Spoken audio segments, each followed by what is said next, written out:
historia de nuestros pueblos se cuenta a través de arte y de sus diferentes formas de expresión, tales como la pintura, la literatura, la danza, la fotografía, el teatro y el cine.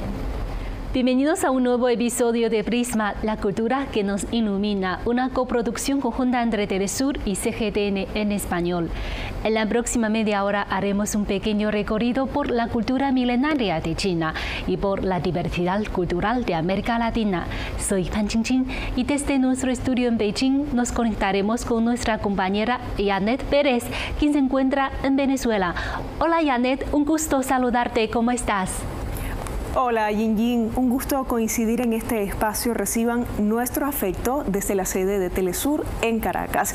Y con un saludo para la prosperidad común, damos la bienvenida a quienes nos ven y acompañan en este nuevo viaje de exploración por el quehacer cultural de China y América Latina. Gracias, Janet, por compartir con nosotros las creaciones y tradiciones desde América Latina y el Caribe. Vamos a conocer el yacimiento arqueológico de las ruinas de Sanxingdui, ese yacimiento de mayor distribución, duración y riqueza cultural del suroeste de China y uno de los componentes más importantes de la antigua civilización Shu. Recientemente, el nuevo edificio del Museo de Sanxingdui en la provincia de Sichuan ha entrado en funcionamiento y reúne cerca de 600 reliquias que se exponen al público por primera vez. Janet, cuéntanos qué iniciativas culturales veremos en esta entrega de Prisma desde Latinoamérica. Gracias a ti, Ying. En esta nueva entrega, como siempre, les traemos información cultural de América Latina y el Caribe. En Bolivia se celebró el mes de la Pachamama. Este evento contó con exquisitas ofrendas a la Madre Tierra. Bolivianas y bolivianos agradecieron la solidaridad de la tierra y sus frutos en una tradición ancestral que se practica durante el primer día del mes de agosto hasta el último en el altiplano y los valles del país. Con estas ofrendas se pide por nuevas ilusiones, se agradece por todo lo recibido. Y en Bogotá, Colombia, se celebró la 32ª edición del Festival de Teatro Mujeres en Escena por la Paz, un evento que alcanzó a presentar casi 100 funciones en 22 escenarios diferentes. Esta edición del festival reunió a 81 grupos de Argentina, Portugal, Suiza, Brasil, España, Canadá, Chile, Cuba, Ecuador, Estados Unidos, México, República Dominicana, Colombia, el anfitrión, y Venezuela, siendo este último el país invitado de honor. Descubramos ahora estas historias en el siguiente reportaje. El nuevo edificio tiene una superficie total de construcción de 54.400 metros cuadrados, 5 veces más que el antiguo. La forma principal del edificio se hace eco de la de las ruinas de Sanxingdui, como si guiara a los visitantes a comunicarse con las reliquias a través del tiempo y el espacio. Llaman la atención el árbol sagrado de bronce de casi 4 metros de altura y una preciosa figura de bronce de pie. El museo también utiliza técnicas de impresión en 3D y restauración digital para mostrar de manera virtual el proceso de restauración de las reliquias. Más de 1.500 piezas o conjuntos de reliquias están aquí para mostrar la extraordinaria imaginación y creatividad de los antiguos antepasados Shu y su brillante civilización. Bolivianos con rituales celebraron el mes de la Pachamama. Los ciudadanos se concentraron en el altiplano y los valles del país para agradecer por lo recibido. Entre las ofrendas, los asistentes presentaron los mejores frutos, como miel, dulces, incienso y todo aquello con lo que se pueda mimar a la Madre Tierra. Todo fue consumido por el fuego mientras se regaba la tierra con bebidas. Además de pedir nuevos deseos, la tradición dice que la Pachamama llega a agosto cansada, soportando la siembra y acabando de terminar la cosecha. La Madre Tierra se abre durante el mes de agosto para recibir su recompensa y cargar energías para las nuevas faenas que le esperan. Con 95 funciones y 22 escenarios, se llevó a cabo en Bogotá, Colombia, la 32ª edición del Festival de Teatro Mujeres en Escenas por la Paz. En esta edición el festival reunió 81 grupos de Argentina, Portugal, Suiza, Brasil, España, Canadá, Chile, Cuba, Ecuador, Estados Unidos, México, República Dominicana, Colombia y Venezuela, siendo este último el país invitado de honor. En esta ocasión, el festival contó con las presentaciones de los grupos teatrales venezolanos Hamaca Colectiva, que es una compañía de danza contemporánea, poética y teatral fundada en 2008, con la obra Frutos Extraños. Y el Teatro Cerez se presentó con la obra Turba, una versión libre sobre la novela Humus de Fabián Necanor.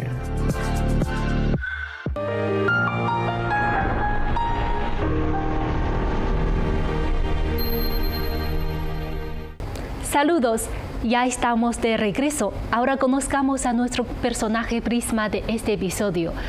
Para esta entrega, el equipo de producción de Telesur logró entrevistar a la pianista, concertista y docente de música Clara Rodríguez, una sensible artista que hace de las teclas de piano una extensión de sus propios dedos para interpretar de manera magistral piezas que generalmente llevan algo de su identidad como latinoamericana. Janet, cuéntanos un poco más. Sí, Yin, en esta ocasión queremos hablarte de una música y pianista venezolana que ha llevado su talento a diferentes países del mundo, representando a su país y a su cultura a través de la música y su extraordinaria forma de tocar el piano. Nos referimos a Clara Rodríguez. Esta artista además se ha concentrado en interpretar música latinoamericana en otros continentes para dar a conocer la identidad de los pueblos de América Latina y el Caribe.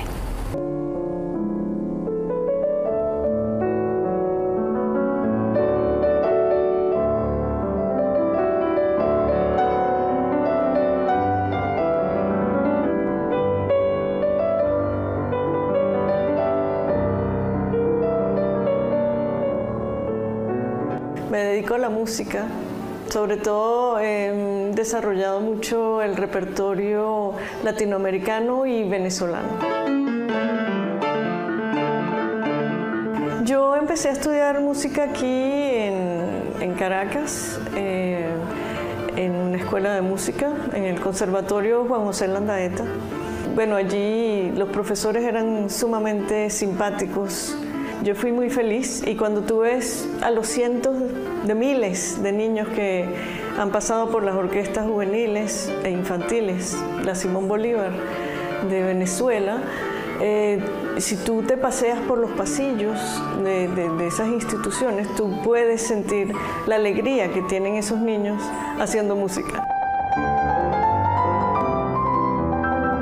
La música es un universo que no se compara a ninguna otra actividad del hombre. Te puede conectar con la nostalgia, con la memoria, con recuerdos bellos o no tan bellos, con momentos de tu vida, por ejemplo. Te llevan por un camino abstracto, sobre todo la música venezolana, debo decir.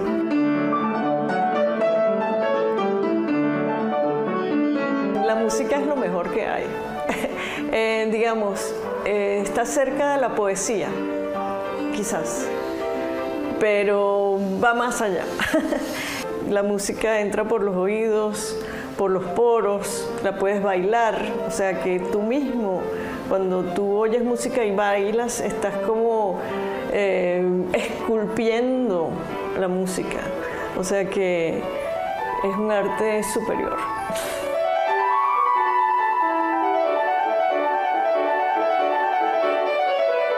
Aquí se estudia música muy bien, creo que se está viendo en el resto del mundo con los grandes directores nuestros como Gustavo Dudamel o Rafael Pallare. O sea, hay cantidad de grandes músicos venezolanos que están dando a conocer el trabajo que se hace aquí, que es un trabajo de gran dedicación, de mucho detalle y también exigencia, mucha exigencia.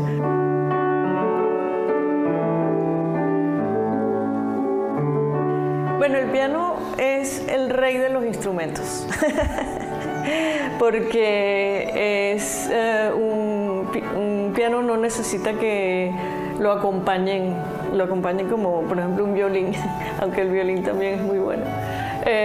Pero tienes la armonía y tienes la melodía. Es un instrumento complejo, pero que tiene un rango de sonoridad muy grande, extenso. Me gustaba mucho. Tuve que aprender a practicar, y la práctica y el estudio y el entrenamiento es imprescindible, ¿no? No puedes nunca dejar de estudiar.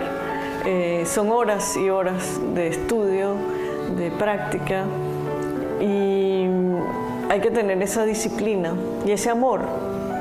Tú lo haces porque lo amas y porque quieres que salga bien, y estás constantemente buscando la perfección.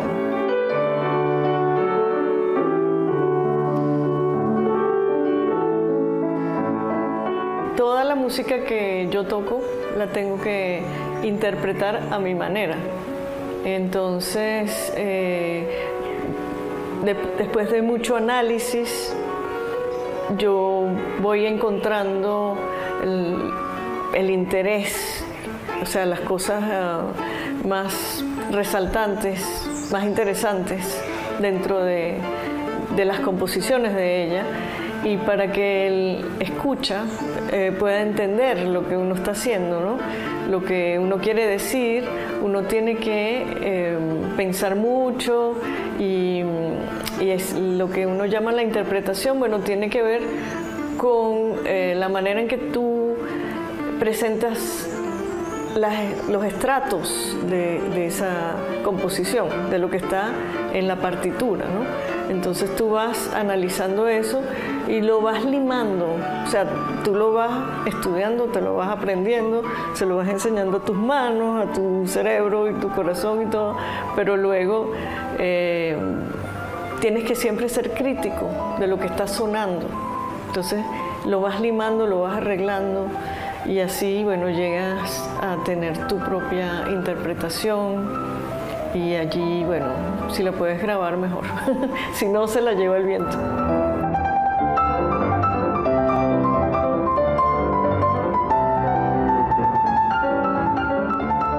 Sí, es interesante ver cómo cada compositor, cada país le ha dado espacio a su propia música, ¿no?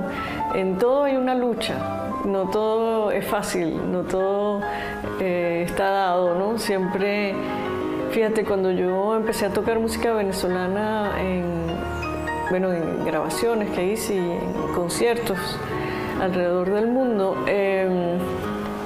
a los críticos les llamaba la atención. Decían, primero era prácticamente o sea, yo estaba haciendo algo que era casi político. Tocar música venezolana en un escenario europeo, con un instrumento, digamos, concebido en Europa. Pero, bueno, es un instrumento que nosotros hemos adaptado a nuestra cultura también. Cuando hace un tiempo alguien que me hizo una entrevista me preguntó si el piano era elitesco.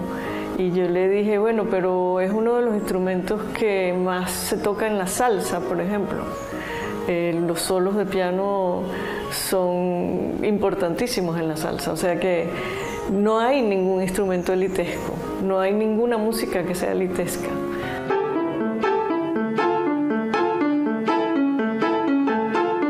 Bueno, tengo 8 discos de música, no sé, como 200 piezas de música venezolana, de autores venezolanos y de autores latinoamericanos también, de Chopin, un disco en vivo con el cuarteto, y bueno, eso es como parte del trabajo que he hecho. El que es músico puede dar clases, puede enseñar a otro, puede ganar un poquito de plata por aquí y por allá, y nunca va a estar abandonado por esa suerte de haber podido aprender a tocar un instrumento, a interpretar música, y le da mucha alegría a los demás.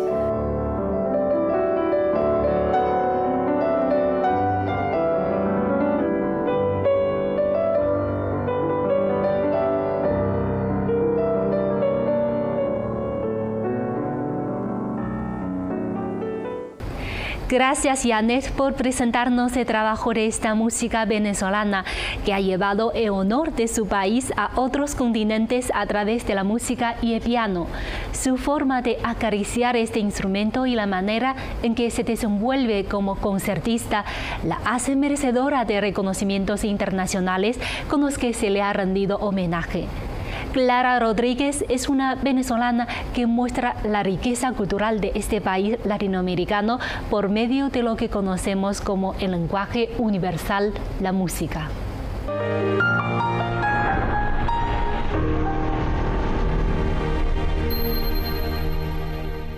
Xu Beihong, famoso por su representación artística de caballos, fue uno de los pioneros de las bellas artes modernas de China. Desde la década de 1920, cuando regresó de estudiar en Francia, el maestro creó una serie de imágenes ampliamente aclamadas que encarnan el espíritu irreprimible de la nación china.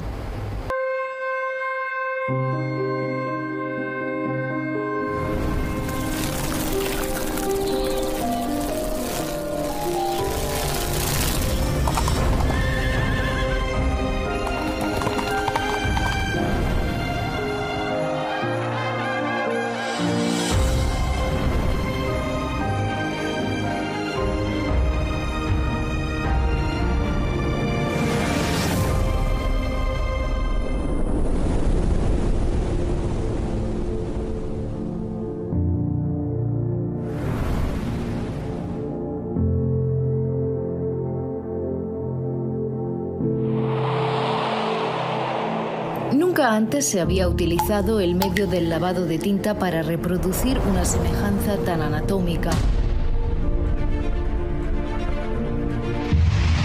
Nunca antes se había utilizado el pincel chino para representar un caballo al galope tan dinámico. Aunque la sensación de libertad de la pincelada parece casi caprichosa, el detalle preciso y exacto es un testimonio de la habilidad del dibujo.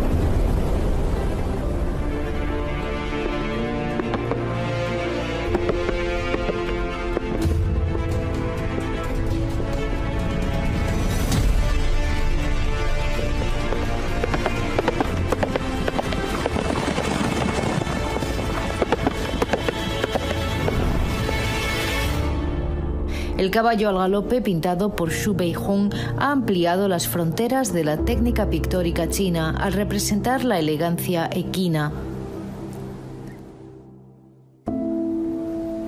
La firma en la esquina inferior derecha dice que el cuadro fue creado en 1944. En ese entonces, la guerra de resistencia del pueblo chino contra la agresión japonesa estaba llegando a su fin.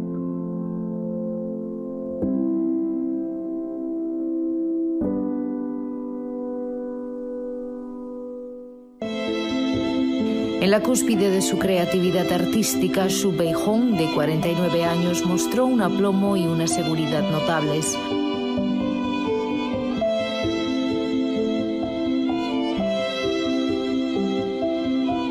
Aparte de la forma y el movimiento vivos, la imagen también capturó el espíritu del caballo al galope para demostrar el irreprimible dinamismo de las bellas artes chinas.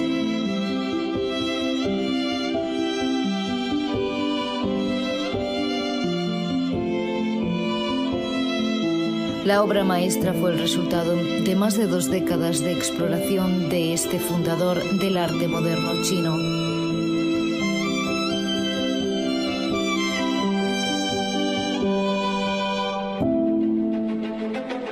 En 1920, en la École Nationale Supérieure des Beaux-Arts de París, era un pobre estudiante chino de arte que trabajaba con ahínco mientras vivía a pan y agua. No podía permitirse pinturas al óleo caras y optó por concentrarse en los dibujos. Sin dinero para contratar a un modelo vivo, se pintó a sí mismo frente a un espejo. Para un artista, él es el yo que tiene que enfrentarse.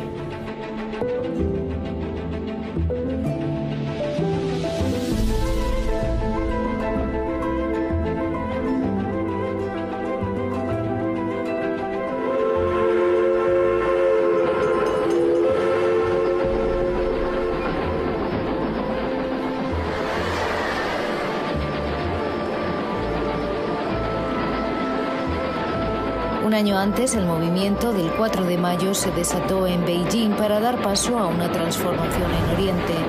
Para Xu Beihong, de 24 años, las artes plásticas chinas también tenían que cambiar y desprenderse de la apatía convencional y el escapismo formulista del pasado. Había llegado al otro extremo de la masa de tierra euroasiática con una misión de innovación.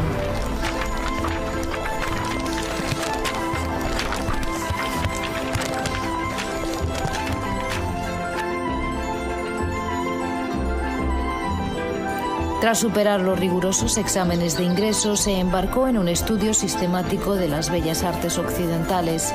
Le fascinaba el énfasis en el dibujo de la vida real. Las innumerables horas dedicadas a los moldes de yeso lo convirtieron en un maestro del enfoque realista. Xu Beihong realizó numerosas visitas a los establos de los suburbios parisinos. Allí observaba los caballos y dibujaba sus variadas formas, músculos, posturas y movimientos. Este minucioso estudio grabó la imagen de los caballos en la mente de Xu Beihong y llegó a identificarse profundamente con el noble animal.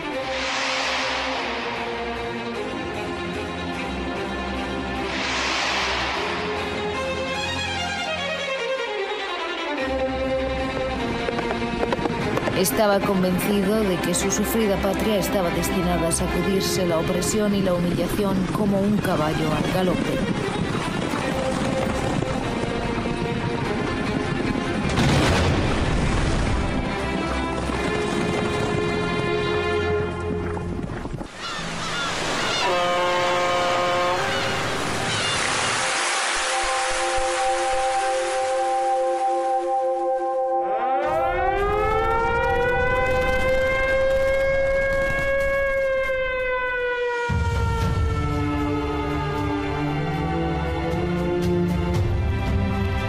A su regreso a China, Xu Beihong se sumergió de lleno en la enseñanza y la pintura.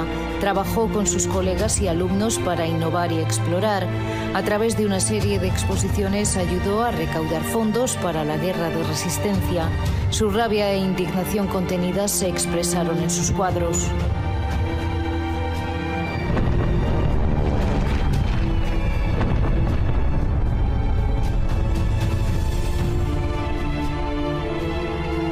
En El juez de caballos de 1931 anhelaba tener la oportunidad de servir a su país con camaradas afines.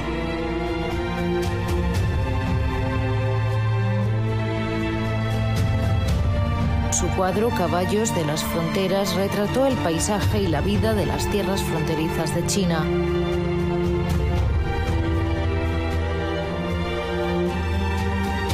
En 1941 escribió sobre su profunda angustia ante las ominosas noticias sobre una importante batalla contra los agresores.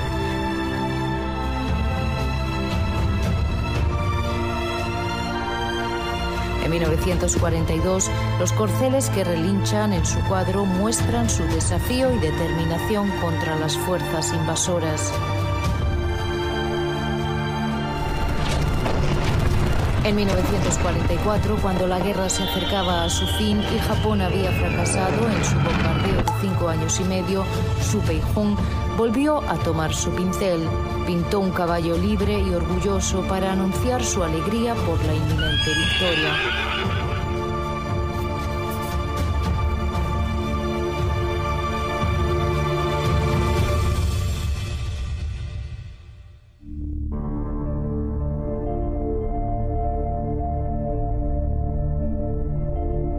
他会把这个马的这个腿画得很长，身子画得稍微瘦弱一些，然后鼻孔很大。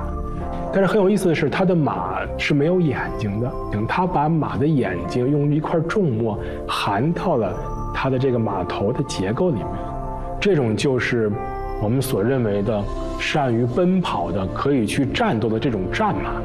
只有这种战马，我觉得才有这种民族性和鼓舞性在里面。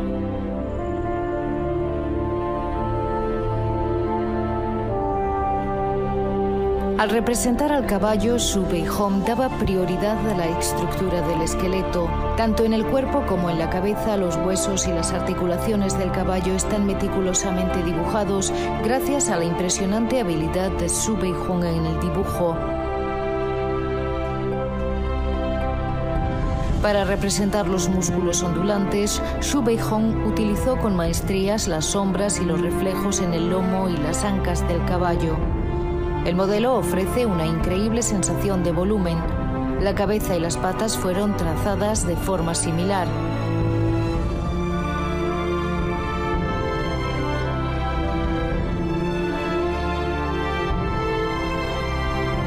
Y con su imaginativo empleo de la perspectiva, los caballos parecen saltar del lienzo.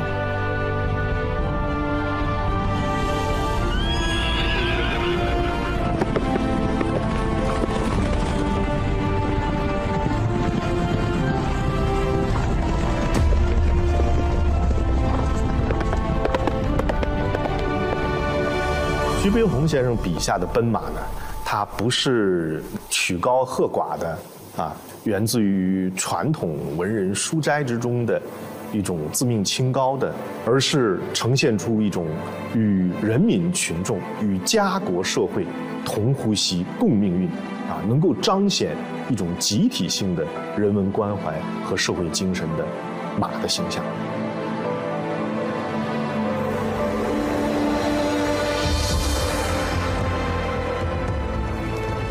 Hoy el caballo al galope del Museo Nacional de Arte de China sigue inspirando y hablando a los amantes del arte del país. El feroz amor del artista por la libertad ha resultado ser un legado perdurable que todos los chinos han asumido. El espíritu y la calidad de la industria, la perseverancia y la determinación inherentes al carácter de la nación china nos impulsarán a seguir adelante y a prevalecer.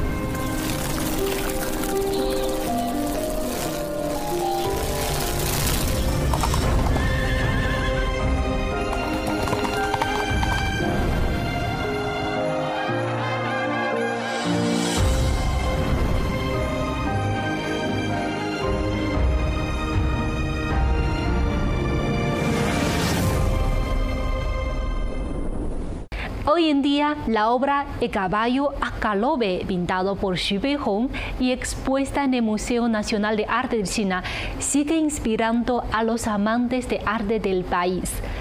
La pasión por la libertad del maestro Xu Beihong se ha convertido en uno de sus legados más apreciados en China. Janet, después de ver este reportaje, ¿qué opinas? Entiendo, Ying. Xu Beihong, como uno de los pioneros de las bellas artes modernas de China, ha hecho eminentes contribuciones en este terreno. Su obra El caballo al galope ha ampliado las fronteras de la técnica pictórica china al representar la elegancia equina. Me encanta. Gracias, Janet, por sus comentarios por el pintor chino Xu Beihong y sus obras. Y de esta manera llegamos al final de Prisma, un encuentro cultural que narra partes de la historia y la vasta diversidad de dos continentes. Janet. Gracias, Ying, a ti y a todo tu equipo en Beijing por tender una vez más el puente cultural que habla de lo mejor de nuestras tierras y su gente. Desde los estudios de Telesur en Caracas, Venezuela, llegue nuestro abrazo a ustedes. Gracias por compartir una entrega más de Prisma, la cultura que nos ilumina. Hasta pronto. Se despide Pan Yingjin desde Beijing. Síganos en las cuentas oficiales de CGTN en español y Telesur en las principales redes sociales. Hasta la próxima.